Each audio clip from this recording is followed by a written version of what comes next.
Sometimes we need to lose everything to find what truly matters. That's what Catherine, a homeless woman, told the reporter who was interviewing her about why she had risked her life to save one of the richest men in Chicago. No one imagined that this simple phrase would forever change the destiny of both. Act 1.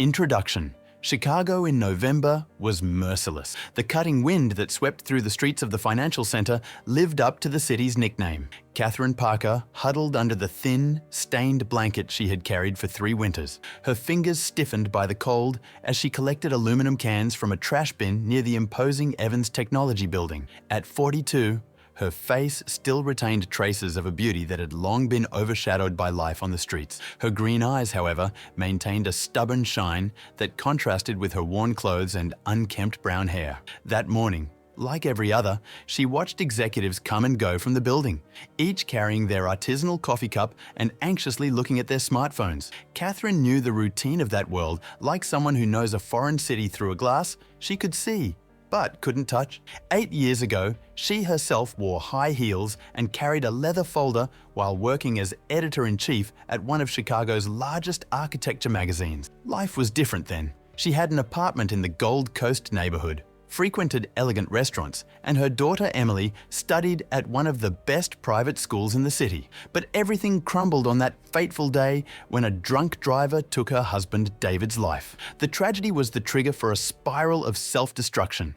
Alcohol, which started as an escape, became her only constant companion, until there was no more job, no home, and no custody of Emily, who now, at 19, lived with her paternal grandparents in Boston. Going to stand there all day, Kathy? The hoarse voice of Jerome, an elderly man who also lived on the streets, brought Catherine back to the present. "You're scaring the rich folks." "Sorry," she muttered, moving away from the building entrance. "Just trying to warm up a bit." Jerome laughed, revealing several missing teeth. "If you want warmth, head over to Sophia's shelter. She's distributing coffee and blankets today." Sophia Martinez was the most dedicated social worker Catherine had ever met. At 35, the woman of Mexican descent worked tirelessly at the local community shelter. Catherine appreciated her efforts, but avoided shelters whenever possible. They reminded her too much of what she had lost: privacy, dignity, normalcy. "Maybe later," Catherine replied, knowing she probably wouldn't go. About 50 meters away, an unusual commotion caught her attention. A man in a suit was hurriedly leaving the Evans Technology Building, followed by 2 burly security guards. Even from a distance, Catherine recognized William Evans, the founder and CEO of the company. His face frequently appeared on the covers of business magazines that she found discarded. William Evans, at 48, carried the weight of a technology empire built from scratch. With grey hair at his temples and deep circles under his brown eyes, he seemed perpetually tired, despite his always impeccable posture and practiced smile for the cameras. At that moment, however, there was no smile.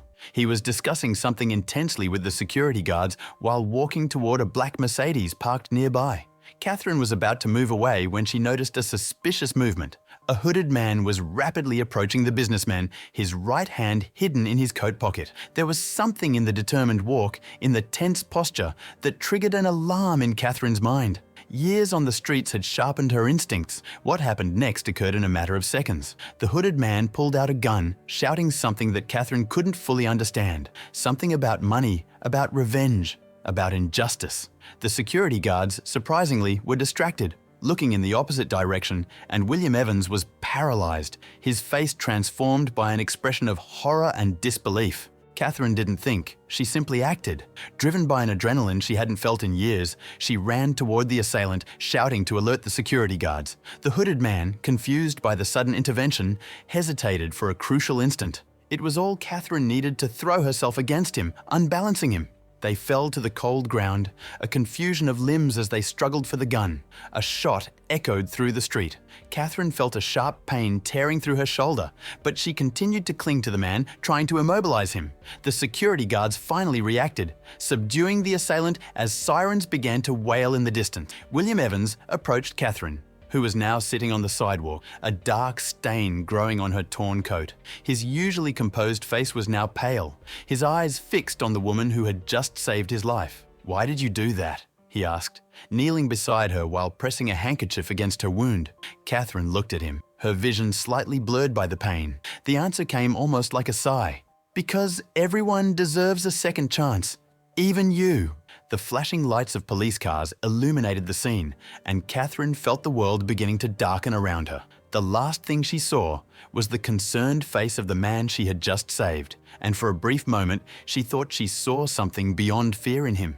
A flash of recognition that the invisible barriers that separated their worlds had just collapsed. Act 2. Development of conflict. The smell of antiseptic was the first thing Catherine registered as she regained consciousness. She opened her eyes slowly, blinking against the fluorescent ceiling light. She was in a hospital room, alone, with an IV connected to her arm and her left shoulder heavily bandaged. For a moment, she was confused, until memories of the incident returned in a flood of fragmented images. Sleeping Beauty finally woke up. Sofia Martinez entered the room, carrying a small vase of daisies. Her warm smile contrasted with the concern in her brown eyes. "How long?" Catherine asked, her voice hoarse. "Almost 24 hours. The bullet went through your shoulder, but didn't hit any major arteries. You were lucky." Sofia placed the flowers on the bedside table and sat in the chair next to the bed. "I don't know whether to call you a hero or crazy." Catherine tried to laugh, but a twinge of pain made her wince. "I think a bit of both. You're in all the newspapers, you know. Homeless woman saves technology billionaire. Social media is in an uproar." A groan escaped Catherine's lips. Notoriety was the last thing she wanted. For years, she had strived to remain invisible, hiding not only from society, but also from herself and the past that haunted her. "William Evans has been here several times," Sophia continued, carefully observing Catherine's reaction. "He seemed really concerned. He left his card and asked you to call him as soon as you're feeling better." Catherine looked at the small white card on the table. Simple, elegant, with just the name and a phone number embossed. "What does he want with me?" "To thank you, I imagine. You saved his life. Anyone would have done the same." "No, Kathy, not anyone would have done the same." Sophia picked up the remote control for the small TV suspended in the corner of the room and turned it on. Immediately, Catherine's face appeared on the screen, a photo captured years ago, when she was still the respected editor, Catherine Parker. Next to it, a recent image of her being taken to the ambulance, blood staining her tattered clothes. The reporter spoke animatedly. "An impressive twist in the case of the attack on William Evans. The unnamed heroine has been identified as Catherine Parker, former editor-in-chief of the renowned magazine Architectural Vision." Parker, who fell from grace after her husband's death in 2016, has apparently been living on the streets of Chicago for at least 5 years. Sources close to her reveal that she lost everything, including custody of her daughter, due to problems with alcohol. The question everyone is asking is, what led this woman, who lost everything, to risk her own life to save one of the most powerful men in the country? Sophia turned off the TV when she saw Catherine's horrified expression. "I'm sorry. They've been digging up your past since yesterday." "Emily," Catherine whispered, suddenly feeling nauseous. "She'll see this. She'll know. She'll know how I ended up. Maybe it's time to face this, Kathy. You can't hide forever." Before Catherine could respond, a soft knock on the door interrupted the conversation. A tall, grey-haired man entered, carrying an elaborate bouquet of lilies. William Evans looked different without his impeccably tailored suit. He wore jeans and a simple button-down shirt, his shoulders slightly curved as if carrying an invisible weight. "Miss Parker," he said hesitantly, "I hope I'm not interrupting." Sophia stood up, giving Catherine a meaningful look. "I'll leave you two to talk. I'll be back later." She gently squeezed Catherine's hand before leaving, closing the door behind her. An uncomfortable silence filled the room as William placed the flowers next to the vase of daisies. He remained standing, as if not knowing exactly what to do with his own hands. "How are you feeling?" he finally asked. "Like someone who's been shot," Catherine replied, trying to sound stronger than she felt. "But I'll survive. Thanks to you, so will I." William moved closer to the bed. "Miss Parker, I don't know how to thank you for what you did. You literally saved my life." "Catherine, you can call me Catherine, and you don't need to thank me." "Of course I do. What you did was extraordinary." Catherine looked away, uncomfortable with his gratitude. "It wasn't anything special. I just acted on instinct. An instinct that few would have." William finally sat in the chair that Sophia had occupied. "I heard you were editor-in-chief of an architecture magazine." The change of subject caught her off guard. "That was a long time ago." "Why did you risk your life for me, Catherine? A complete stranger?" The question hung between them, heavy. Catherine closed her eyes for a moment, seeking an answer that even she didn't completely understand. Sometimes we need to lose everything to find what truly matters, she finally replied, the words coming out almost like a sigh. Maybe I learned on the streets that a life is a life, regardless of how much money the person has in the bank. William observed her with a disconcerting intensity. I'd like to help you. I don't need charity, Catherine responded immediately, defensiveness in her voice. It's not charity, it's an opportunity.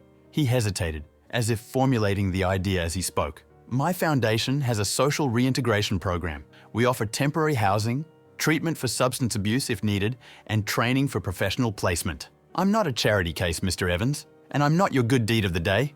William, and no, you're not. You're someone who demonstrated exceptional character in extreme circumstances. He leaned forward. Besides, we're starting a digital magazine focused on sustainable design. Someone with your experience would be valuable to the project. Catherine felt a confused mixture of emotions, suspicion, hope, fear. Why are you doing this? Is it guilt, gratitude, or just a good story for your public image? William didn't recoil from her frankness. Maybe a bit of all that, but I also believe in second chances, Catherine. People like you deserve one. Before she could respond, the door opened again and a doctor entered, followed by a nurse. Sorry to interrupt, Mr. Evans, but we need to check the patient's vital signs. William stood up. Think about what I said. You don't have to decide now. He placed a card on the bedside table. My personal number.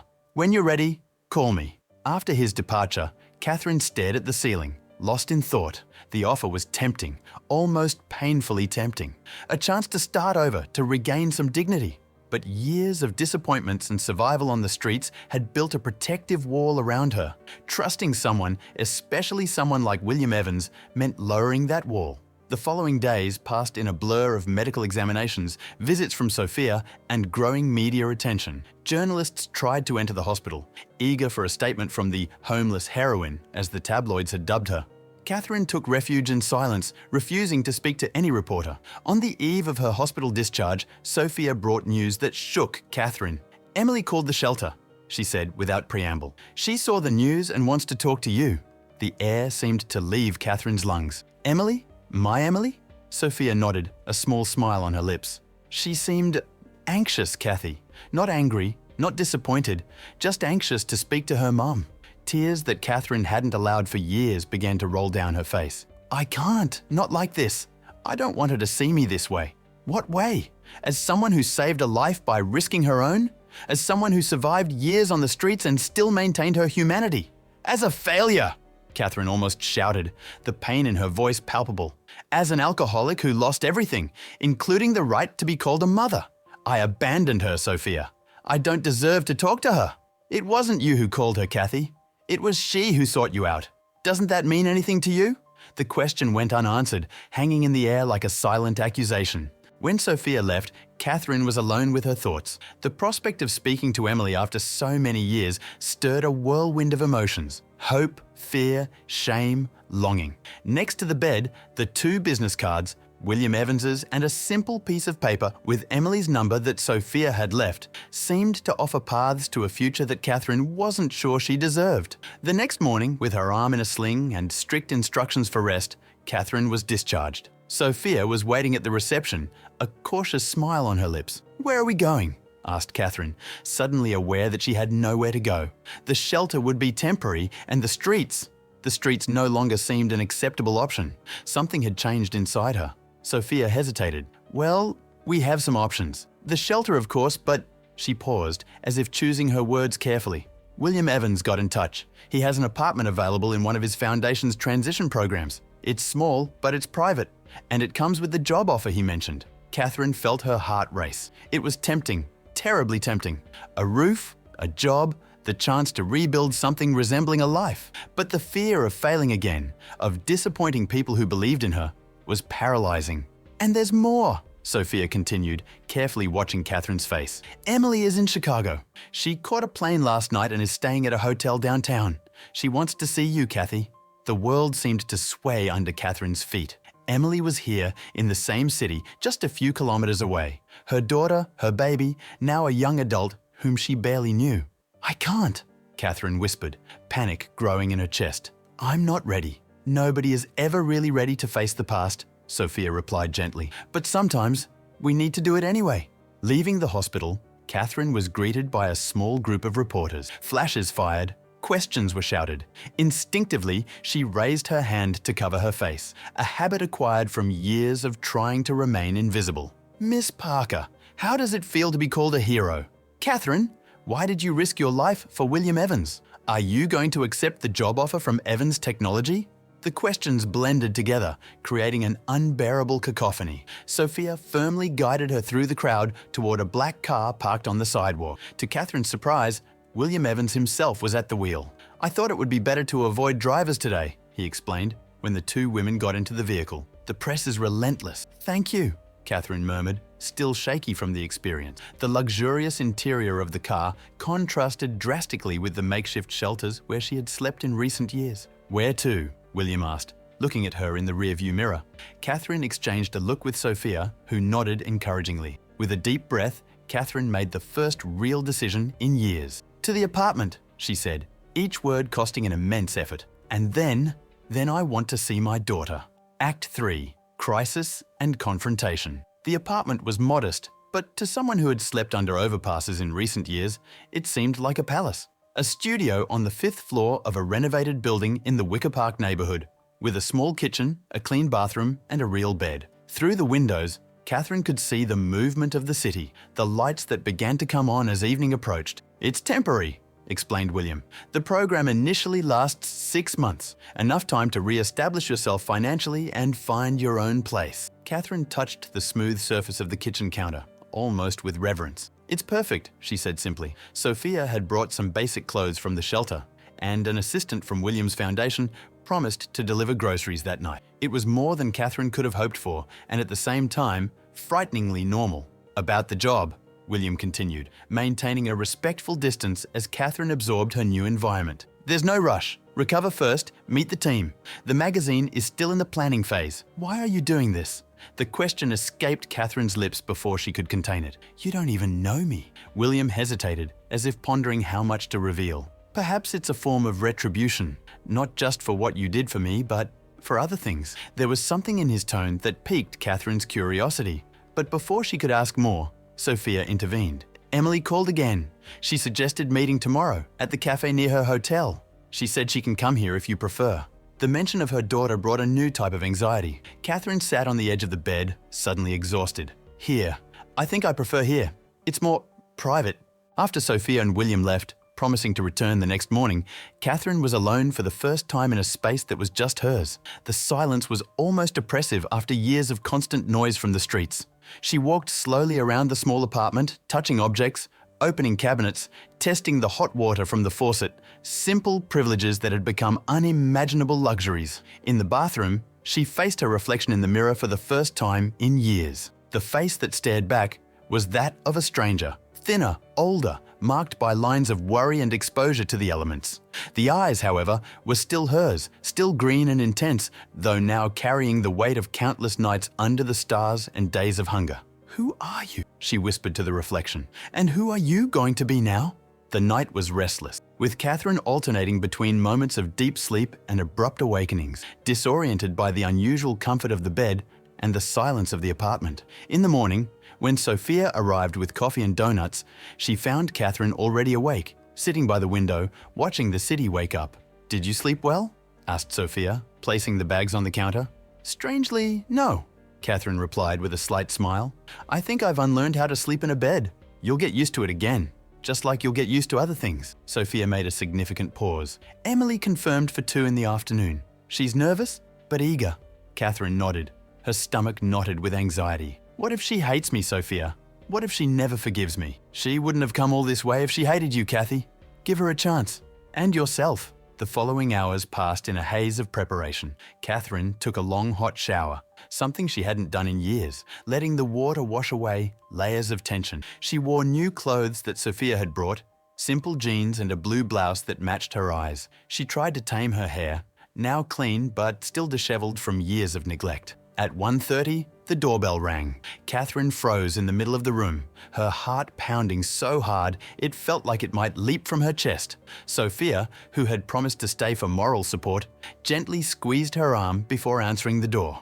The young woman who entered was no longer the 11-year-old girl Catherine remembered. Emily, now 19, was a young woman of medium height, brown, shoulder-length hair, and the same penetrating eyes as her father. She stopped at the entrance, her eyes fixed on the mother she hadn't seen in 8 years. Time seemed to stop. Catherine felt tears burning in her eyes, but she couldn't move. It was Emily who took the first step, then another, until she was just a few centimeters away. "Hi, Mom," she said, her voice trembling with emotion. "Emily," Catherine whispered, unable to say more. Sophia discreetly retreated to the kitchen, giving the two some privacy. The silence between mother and daughter was dense, loaded with unasked questions and unspoken words. "You look different," Emily finally spoke, her eyes studying her mother's face. "So do you. You've grown so." Catherine hesitantly raised her hand, almost touching her daughter's face, but pulling back at the last moment. "I don't know where to start." "How about at the beginning?" Emily suggested, an attempt at a smile playing on her lips. "I saw you on the news. You saved that man. Why?" Catherine indicated the small sofa by the window, and both sat down, still maintaining a cautious distance between them. "Honestly, I don't know. It was instinctive." "What was it like after you left?" The question came hesitantly, laden with an old sadness. Catherine took a deep breath, knowing she owed her daughter nothing less than the truth. "It was terrible, Em. I lost everything, my home, my job, my dignity, but mostly I lost you, and that was the worst of all. You could have fought. You could have tried to get clean, do the rehab. The grandparents would have supported you." "I know, and there isn't a day that I don't regret not being strong enough." Catherine felt the tears she had contained for so long finally overflow. "I don't expect you to forgive me, Emily. I just want you to know that I'd never, not for a second, stopped loving you or thinking about you." Emily looked at her own hands, which were tensely intertwined on her lap. "When I was younger, I used to fantasize about what our reunion would be like. Sometimes, I imagined I would hug you and everything would go back to the way it was. Other times, I imagined I would yell at you, tell you how much you hurt me." She raised her eyes, now also moist. "And now, I'm here. And I can't do either." "You have every right to be angry." "I'm not angry, Mum. I'm sad.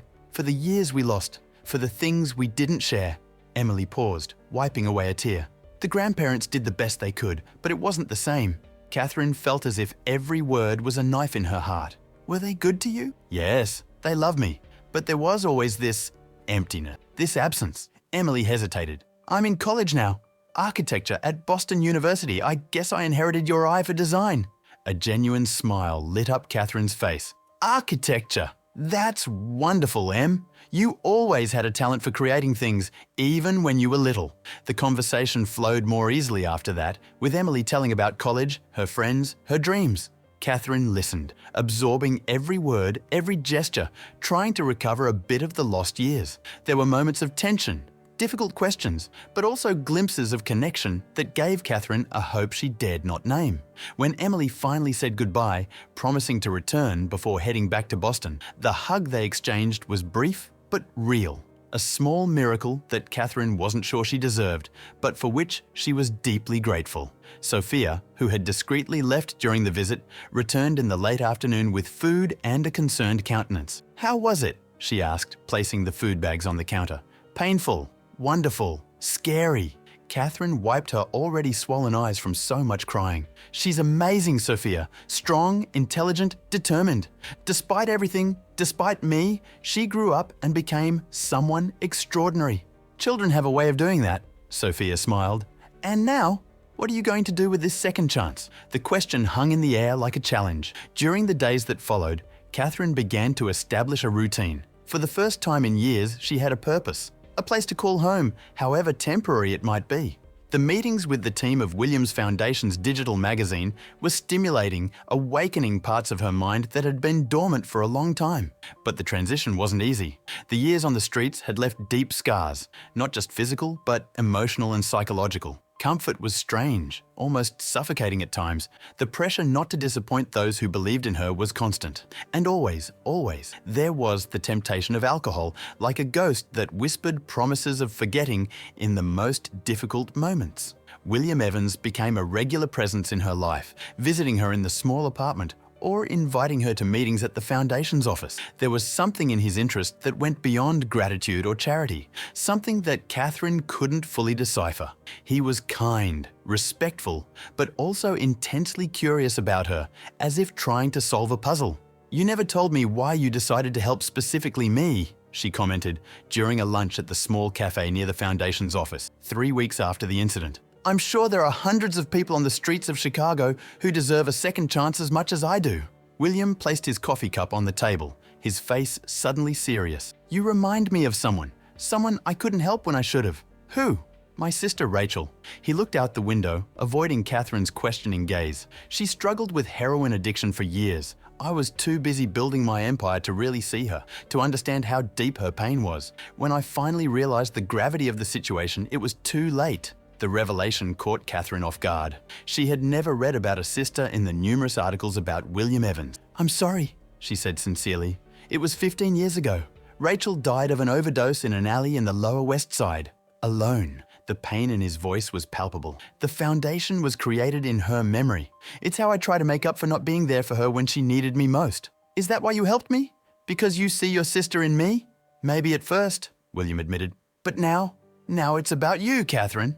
About the extraordinary person you are, who survived everything life threw at you and still kept your humanity intact. It's about the woman who risked everything to save a stranger, expecting nothing in return." The warmth that rose to Catherine's face caught her by surprise. There was something in the way William looked at her, not with pity, not with judgment, but with a kind of admiration that she didn't feel she deserved. "William, She hesitated, uncertain about how to express the confusion of emotions she felt. "I'm not who you think. I made terrible mistakes. I abandoned my own daughter. We all make mistakes. Some of us are lucky enough to have the chance to correct them." He covered her hand with his for a brief moment. "I'm not looking for perfection, Catherine, just trying to make a difference where I can." As October gave way to November, Catherine's life began to assume a normalcy that seemed almost surreal after years of chaos. Her work at the magazine, initially just advisory, expanded to a more active role as the team recognized her talent and experience. Emily called regularly, and their conversations, though still sometimes tense, were gradually becoming more natural, more open. But not everything was smooth progress. The notoriety that the incident had brought meant that Catherine was occasionally recognized on the street. Some reacted with admiration, others with invasive curiosity. The attention was disconcerting for someone who had spent years trying to remain invisible. And then, on a cold November morning, Catherine faced her first major test. Returning from a meeting at the foundation's office, she passed by her old bar, the dark and decrepit establishment where she had begun her spiral of self-destruction years ago. The familiar smell of alcohol and despair emanated from the half-open door, an almost physical temptation. Catherine stopped, frozen between the past and the future she was trying to build. It would be so easy to go in, order a drink, feel that momentary relief that alcohol always provided. Her mouth dried with desire, her hands trembled slightly. One step, just one step, and she could escape the pressure, the anxiety, the uncertainty that accompanied her each new day. "Kathy?" The voice of Jerome, her old companion from the streets, pulled her from the trance. The elderly man seemed more fragile than she remembered, his bloodshot eyes observing her with a mixture of surprise and concern. "Jerome, how are you?" Catherine quickly moved away from the bar entrance as if she had been caught doing something shameful. "Surviving, as always. But you look good, girl. I heard that rich guy you saved is helping you." "Yes, he's been kind." Catherine felt a pang of guilt as she looked at Jerome's torn clothes, his face marked by years of exposure to cold and hunger. "Do you need anything? I can get food. A place to stay." Jerome shook his head, a sad smile revealing his few remaining teeth. "Don't worry about me. I'm too old to change now, but you..." He pointed a bony finger at the bar. "I saw you looking. Don't go back to that, Kathy. You finally got a way out." The simple words of the old man hit Catherine with surprising force. She nodded, unexpected tears springing to her eyes. "Thank you, Jerome. Take care of yourself, please." "You too, girl. You too." As she walked away, Catherine felt something change inside her. The encounter with Jerome, the temptation of the bar, the raw reality of her old life, all combined to crystallize an understanding that had been forming over the past few weeks. She had a choice. She always had. And now, finally, she was ready to make the right choice. That night, Catherine called Sophia. "I need to go to an AA meeting," she said, without preamble. Today. Sophia's voice on the other end of the line was warm, without judgment. I can take you right now. There's a meeting starting in 40 minutes at the community center. The community center was an anonymous building in the Humboldt Park neighborhood. Inside, in a simple room with chairs arranged in a circle, Catherine found something she didn't expect: understanding. The people there, from all walks of life, shared a struggle that she knew intimately. There was no judgment in their looks, only recognition. When it was her turn to speak, Catherine stood up, her hands trembling slightly. "My name is Catherine, and I'm an alcoholic," she said, the words she had never been able to pronounce before. "I lost everything because of drinking. My job, my home, my daughter. I spent 8 years on the streets, convinced that I deserved that punishment, that there was no way back." She paused, taking a deep breath. "Recently, I had what some would call a miracle, a second chance. But I realized today that no matter how much external support I receive, and I'm immensely grateful for it, if I don't face what brought me here in the first place, I'll end up back in the same place. I'm here because I want to be stronger than my addiction. I want to deserve the trust of the people who believe in me. I want to be the mother my daughter deserves." The gentle applause that followed her words brought unexpected relief. Sophia, sitting quietly at the back of the room, had tears in her eyes. In the weeks that followed, AA meetings became a cornerstone of Catherine's new routine. As work on the magazine progressed and her relationship with Emily slowly rebuilt, she faced her inner demons, one day at a time, as she had learned in the meetings. December arrived with the first snowfalls, and the city transformed, adorned with festive lights that Catherine observed with a mix of nostalgia and anxiety. The end-of-year holidays had always been difficult since David's death, and the years on the streets had made this period even more painful. Emily called with news that was simultaneously wonderful and frightening. "I'm going to spend Christmas in Chicago," she announced. "The grandparents agreed. They want to see you too, if you're comfortable with that." The prospect of meeting David's parents again, who had fought for custody of Emily when Catherine was at her worst, was intimidating, but she understood the importance of the gesture, not just for Emily, but for her own healing process. "Of course," she replied, trying to sound more confident than she felt. It would be good to see them again." In the days that followed, Catherine worked frantically, both at the magazine and in her own apartment, now modestly decorated with items she'd been able to buy with her new salary. The anxiety about reuniting with David's family mingled with the growing closeness she felt with William. He had become more than a benefactor or a boss. He was a friend, a confidant, someone who seemed to understand her struggles without judging her. Occasionally, Catherine wondered if there might be something more growing between them, but she quickly pushed those thoughts away. Her life was already complicated enough without adding that layer of complexity. A week before Christmas, William invited her to a dinner at the Foundation's headquarters, a celebration for the successful launch of the digital magazine, which had attracted more attention than expected. "You should be proud," he said as they walked together after dinner, snowflakes falling softly around them. "Your article on sustainable architecture in low-income communities was cited by 3 major publications." Catherine smiled, a warmth spreading in her chest that had nothing to do with the non-alcoholic wine she had drunk at dinner. "It's strange to be on the other side again, writing, creating, instead of just surviving." They stopped under the light of a lamppost, their faces illuminated by the soft glow. Catherine observed William, the way the snowflakes landed in his grey hair, the lines of expression around his eyes that deepened when he smiled. "Thank you," she said softly, "for believing in me when I didn't believe in myself." William held her gaze, something indefinable passing between them. "You deserve all good things, Catherine. I hope you start to believe that too." When he left her at home that night, Catherine felt an internal agitation that she couldn't completely name. There was gratitude, yes, but also something more complex, more frightening. The feeling that for the first time in years, she was allowing herself to be truly vulnerable. The day of the reunion with her in-laws came faster than Catherine expected. Emily brought them to the small apartment on a freezing afternoon, and the moment Margaret and Richard Morris entered was charged with an almost palpable tension. They looked older than Catherine remembered, Richard's hair completely white now, the lines on Margaret's face deeper. "Catherine?" Margaret was the first to speak, her voice controlled but not hostile. "You look, well, better," Catherine replied, aware of the tremor in her own voice. "I'm better."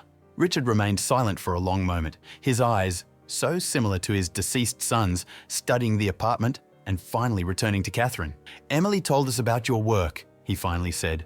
It seems you're finding your way back. I'm trying, Catherine replied honestly, one day at a time. The initial conversation was tense, punctuated by uncomfortable silences that Emily bravely tried to fill. But gradually, as they shared tea and stories of the past years, carefully edited on both sides, something began to thaw.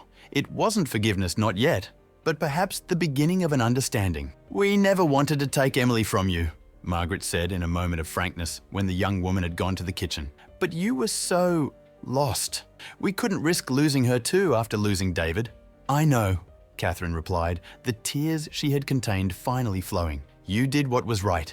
I wasn't in a condition to care for her or for myself. I will be eternally grateful that you were there for her when I couldn't be." Richard hesitantly extended his hand across the table, briefly touching Catherine's fingers. "David always believed in your strength. Even in the worst moments, he said you would find your way back." The words were like a knife and a balm, simultaneously.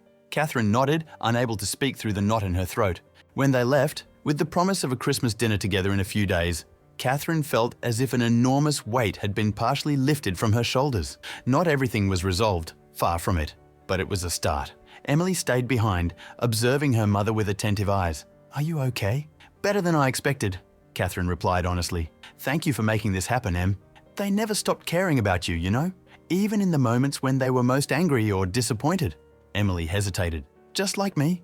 Catherine hugged her daughter, allowing herself to believe, even if for a moment, that the reconciliation that had seemed impossible a few months ago could really happen. On Christmas Eve, as she prepared for dinner at the house the Morrises had rented for the season, Catherine received an unexpected visit. William Evans was at her door, holding a small, elegantly wrapped package. "Sorry to appear without warning," he said. "I just wanted to wish you a Merry Christmas before traveling to see my family in Michigan." Catherine invited him in, suddenly aware of the simplicity of her apartment compared to the world to which he belonged. "It's a gift," William explained, handing over the package. "Nothing extravagant, I promise." Catherine opened it carefully, revealing a small, leather-bound book. "Architecture of Hope," she read the title, intrigued. "It's the first edition of your magazine," William explained, "transformed into a book with your name as editor-in-chief. It's a prototype. If you approve, we'll launch it next month." Catherine flipped through the pages, seeing her work, her articles, her ideas printed in a tangible, real form. "It's perfect," she whispered, genuinely moved. "There's one more thing." William suddenly seemed nervous, unusual for someone generally so composed. "There's a contract on the last page. A permanent contract, Catherine. The position of editor-in-chief is yours if you want it." Catherine looked at him, momentarily speechless. "William, I don't know what to say." "Say you'll think about it.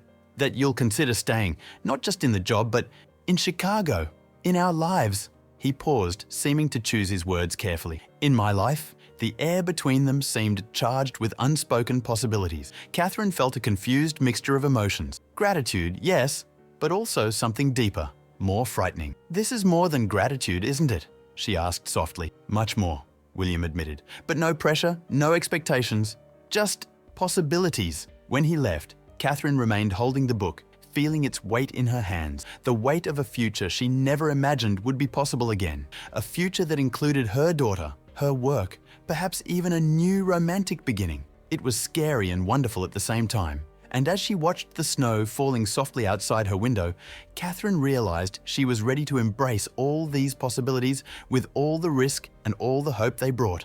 Act 4. Resolution Spring arrived in Chicago with an explosion of colors and renewed promises. On the shores of Lake Michigan, where Catherine walked every morning before work, the first wildflowers timidly opened between the grass. 5 months had passed since that transformative Christmas Eve, and the life Catherine now lived seemed to belong to someone else, a dream from which she feared to awaken. The small temporary studio had given way to a one-bedroom apartment in Lakeview, modest but elegant, decorated with pieces that reflected her renewed interest in design. A framed photograph of Emily during her last visit occupied the place of honor on the living room shelf. Next to it, in an equally simple frame, was the cover of the book Architecture of Hope, now a surprise success among students and professionals in the field. Catherine stopped to watch the waves hitting against the shore, the wind tousling her hair, now cut in a modern style that Emily had insisted matched her new life. 6 months of sobriety. The small chip she had received at the last AA meeting was in her pocket, her thumb caressing its smooth surface like a talisman. Her phone vibrated. A message from William. Meeting postponed to 10 a.m. Coffee before, at the usual place. An involuntary smile curved her lips. Their relationship had evolved slowly over the past months, both cautious, both carrying scars from past losses. There were no grand promises, just small shared moments, lunches, walks in the park, honest conversations about their fears and hopes. Catherine appreciated his patience, the way he respected her space and her recovery process. "See you in 30 minutes, she replied, turning to return to the path that led to the city. The cafe was an unpretentious establishment a few blocks from the magazine office. William was already there when she arrived, sitting at a table in the corner, 2 steaming cups in front of him. "Herbal tea for you," he said when she sat down. "The barista said it's a new blend." Catherine inhaled the aroma, appreciating the small gesture. William always remembered details like this, that she avoided caffeine, that she preferred open windows even on the coldest days, that she had a particular affection for lilacs. "Emily called last night," she commented, wrapping her hands around the cup to absorb the heat. "She was accepted into an internship program in Berlin for the summer. Sustainable architecture with a focus on social housing. That's amazing," William smiled. "You must be proud." "More than I can express. She's forging her own path despite everything." Catherine paused, the next part more difficult to say. "She invited me to visit her in July. In Europe? That's wonderful, Catherine." "Yes, but..." She hesitated, the old fear surfacing again. "It will be my first international trip since before. I'm nervous about how I'll handle it. With the pressure, being so far from my meetings, my routine." William covered her hand with his, a gesture that had become familiar in recent months. "You're stronger than you think, but you don't have to do this alone." "What do you mean?" "Well, it happens that I have a conference in Munich in July. Maybe we could coordinate our schedules." He smiled, that crooked smile that made his eyes crinkle at the corners. "If you want company, of course." The offer hung between them, laden with unspoken meanings. Traveling together would be a new level of closeness, a step beyond the careful friendship they had been building. "I would like that," Catherine finally replied, surprising herself with the firmness in her voice. "I really would." William's smile widened, and for a moment they just looked at each other, the promise of a shared future shining between them. That morning's meeting was about expanding the magazine. The publication's success had exceeded all expectations, and now they were discussing the possibility of an international edition, focused on sustainable architecture projects in vulnerable communities around the world. "Catherine should lead the editorial team for the pilot edition," suggested Maya, the young marketing director. "Her vision is what has shaped the magazine from the beginning." There were murmurs of agreement around the table, and Catherine felt a wave of gratitude. In this office, among these people, she wasn't the homeless heroine or the ex-alcoholic. She was a respected professional, valued for her experience and unique perspective. "Thank you for the confidence," she said, looking at the faces around the table. "But I'd like to suggest a collaborative approach. We need diverse voices, especially from the communities we're trying to represent." "Catherine is right," William agreed, "and I have a related proposal. Our foundation has contacts with grassroots organizations in various cities. We could establish a mentoring program, recruiting talent from these communities." The discussion continued, animated and productive. Catherine made notes on her tablet. She still marveled at the technology that had advanced so much during her years on the streets, and occasionally contributed ideas. It was stimulating, this return to the professional world that had once been so natural for her. When the meeting ended, Sophia was waiting for her in the hallway, a knowing smile on her face. "What?" Catherine asked, recognizing her friend's expression. "Nothing," Sophia replied innocently. "I just noticed that you and William seem close lately." Catherine felt her face heat up. "We're building something, slowly." "It's good to see you happy, Kathy." Sophia gently squeezed her arm. "You deserve this, you know." "I'm still learning to believe that," Catherine admitted. "But I'm getting there." They walked together to Catherine's small office, where Sophia finally revealed the real reason for her visit. "I received news about Jerome," she said, her tone changing to something darker. Catherine felt a tightness in her chest. The old man, her companion from the streets, had consistently refused any help beyond the basic necessities offered by the shelter. "He's in the hospital. Pneumonia. Quite serious." "I need to see him," Catherine said immediately, already putting her belongings in her bag. "Which hospital?" "Cook County."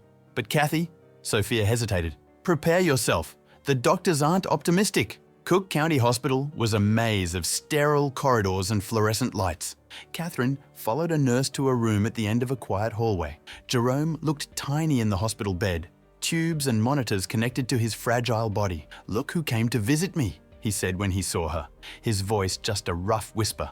"The celebrity." Catherine smiled, swallowing the knot that formed in her throat. "How are you feeling, old man?" "Like someone who lived too long in the cold." He tried a smile that turned into a painful cough. "But I'm not complaining. I had my share of good days." Catherine held his wrinkled hand, noting with a pang in her heart how much he had lost weight. "I can get a place for you, Jerome. An apartment, proper medical care." Jerome slowly shook his head. "It's too late to change my ways, girl, but you—" His eyes gained a gleam of determination. "You're doing well. I saw your name in that magazine. Always knew you were special. I wouldn't have gotten this far without you, Jerome. You helped me survive on the streets, showed me the best places to stay, where to get food." She paused, remembering the crucial day in front of the bar. "And you reminded me what was important when I was about to throw everything away. Everybody needs a reminder once in a while." Jerome weakly squeezed her hand. "Remember what I always say, the street teaches you what really matters." "Yes," Catherine nodded, tears now flowing freely. "And you were right." They talked for a while longer, Jerome oscillating between moments of lucidity and periods of confusion. When the nurse came to inform them that visiting time was over, Catherine promised to return the next day. "Bring that magazine of yours," Jerome requested. "I want to see your name in print." But when Catherine returned the next morning, the room was empty, the bed freshly made. Jerome had passed away during the night, silently, while the city slept. The funeral was small, funded by William's foundation. To Catherine's surprise, several people showed up. Other homeless people, shelter volunteers, even some local merchants who knew Jerome from his wanderings around the neighborhood. Each had a story to tell, a moment of kindness or wisdom to share. "He lived on the margins but touched many lives," William commented as they watched the simple coffin being lowered into the earth. "Just like you." "He saved me in many ways," Catherine replied, her voice choked. "Not just physically, but he reminded me of my humanity when I was about to forget it." In the days that followed, Catherine channeled her grief into action. She proposed a new initiative to the foundation, a transitional housing program specifically for elderly homeless people with integrated medical support. "Jerome's Houses," she called it, and William immediately embraced the idea. "You're transforming your pain into purpose," Sophia commented during one of their weekly lunches. "It's inspiring, Kathy. I learned from experience," Catherine replied, playing with her napkin. "Both pain and healing can be catalysts, depending on what we do with them." May arrived with an unexpected heat wave. The magazine office buzzed with activity as they finalized the international edition. Catherine worked long hours, but it was a satisfying tiredness, very different from the hopeless exhaustion she had known on the streets. On a particularly hot Saturday, William invited her for a boat ride on the lake. "We need to celebrate," he said mysteriously. On the small rented sailboat, with Chicago's skyline diminishing in the distance, William finally revealed the surprise. "The foundation received a substantial donation," he explained, handing her an envelope, "specifically for the Jerome's Houses project." Catherine opened the envelope, her eyes widening at the amount. "This is extraordinary. Who?" "Emily."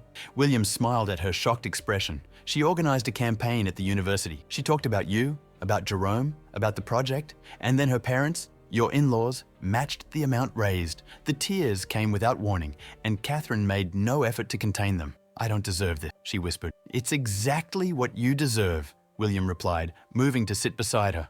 "Catherine, when you saved my life that day, I thought I was witnessing an isolated act of courage. But in the months since then, I've seen that this is who you are, someone who keeps getting up, not just for yourself, but for others." He hesitated, taking her hands in his. "I know we agreed to go slow, to give you time to rebuild, but I need you to know." His eyes met hers, sincere and vulnerable. "I'm in love with you, not for what you did for me, but for who you are, for who you've become despite everything." The boat rocked gently on the waves, the late afternoon sun bathing everything in a golden glow. Catherine looked at their intertwined hands, feeling a surprising calm despite the magnitude of the moment. "I'm afraid," she admitted, "not just of disappointing you, but of disappointing myself, of failing again." "Failure is part of life," William replied gently. "It's not about never falling, it's about continuing to get up." "Someone wise told me that once," Catherine smiled through the tears. "An old man who lived on the streets. Sounds like he knew what he was talking about."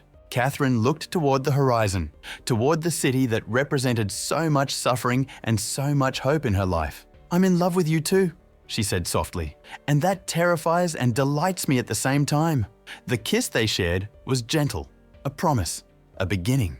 When they separated, Catherine saw in William's face the same wonder she felt, the surprise of finding something so precious when least expected. The following weeks passed in a whirlwind of activity. The Jerome's Houses project was advancing rapidly with the purchase of an old apartment building in the West Side for renovation. The international edition of the magazine was ready for launch, with articles by architects and activists from 4 continents. On a sunny afternoon in June, Catherine received an email that made her heart race. It was from her former boss at the architecture magazine, someone she hadn't seen since her fall from grace 8 years before.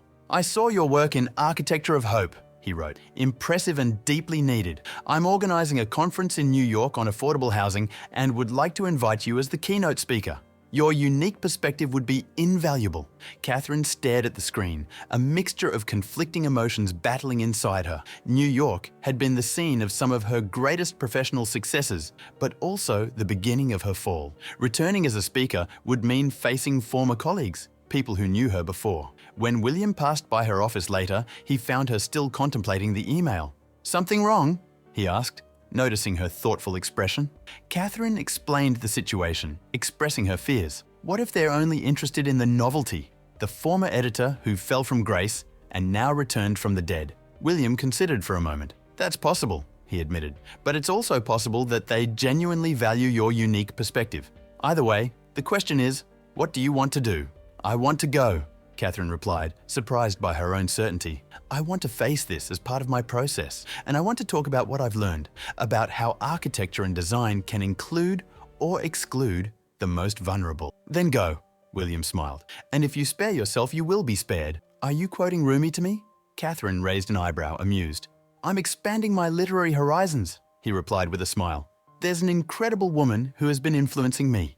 As July approached, Catherine faced another test. Emily was in Berlin, and her long-awaited visit was confirmed. William adjusted his schedule for the conference in Munich, and they planned to spend a week together in Germany, including a few days in Berlin with Emily. 2 nights before departure, Catherine had a vivid dream. She was back on the streets, looking for shelter during a storm, the cold penetrating her bones. She woke up trembling, her heart racing, momentarily disoriented in her own apartment. She got up, went to the window, and looked at the sleeping city outside. Fear was a metallic taste in her mouth.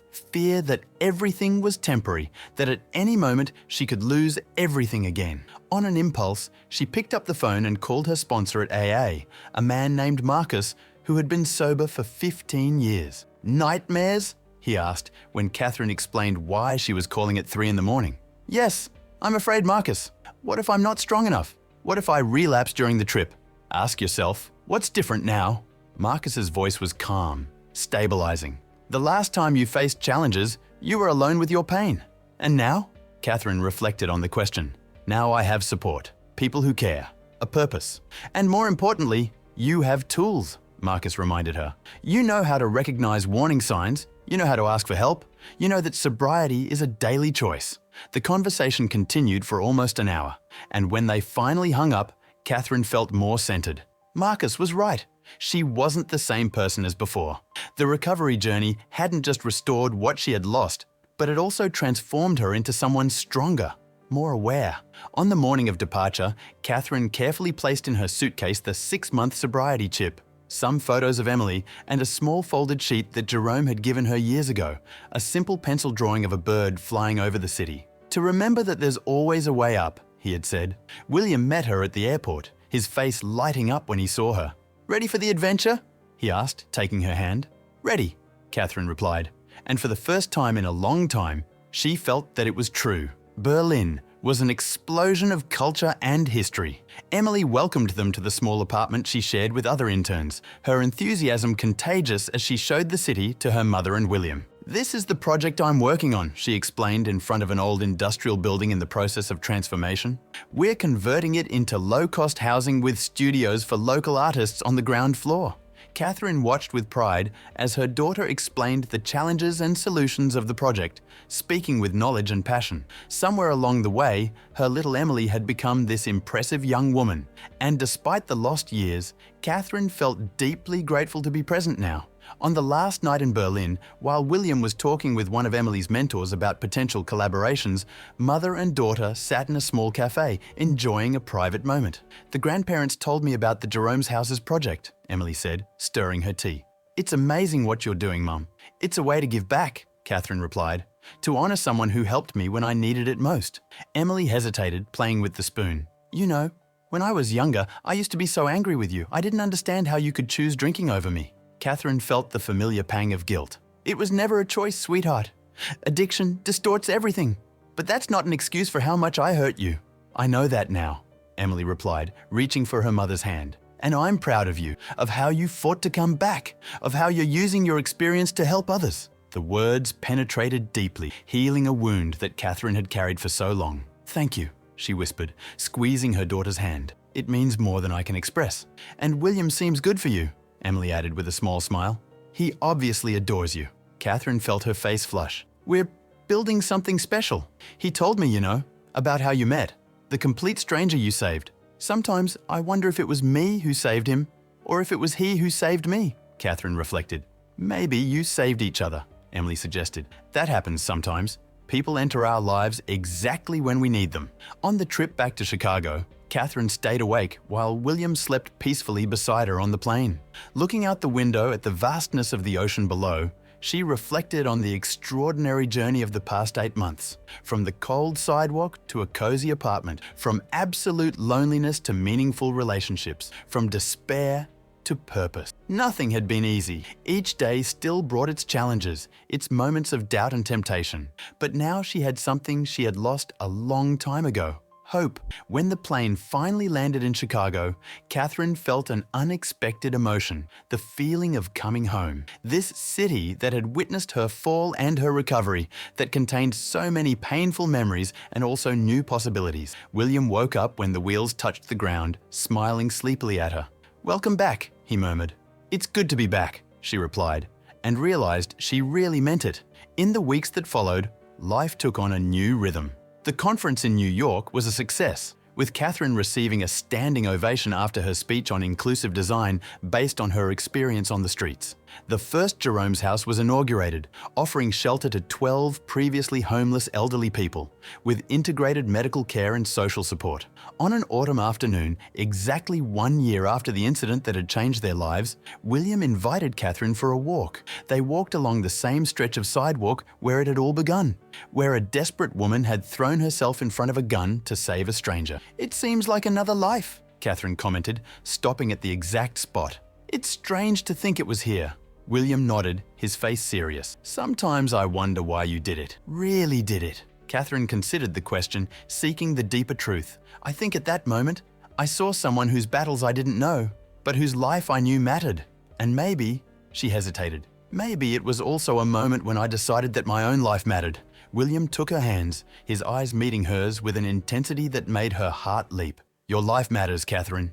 To Emily, to all the people you're helping through your work, and especially to me." He paused, taking a deep breath. "I didn't plan to do this today, but it seems appropriate in this place where everything began." To Catherine's surprise, William knelt on the sidewalk, right there where she had bled for him a year before. From his slightly trembling hand, he took out a small box. "You gave me a second chance at life. Literally," he said, his voice choked with emotion. "And in the process, you showed me a completely new way to live. With purpose, with compassion, with love. Catherine Parker, would you do me the honor of sharing the rest of this life with me?" The world seemed to freeze in that moment. On the busy Chicago sidewalk, people passed hurriedly by, oblivious to the drama unfolding, to the extraordinary story that had brought these two people to this exact point in time and space.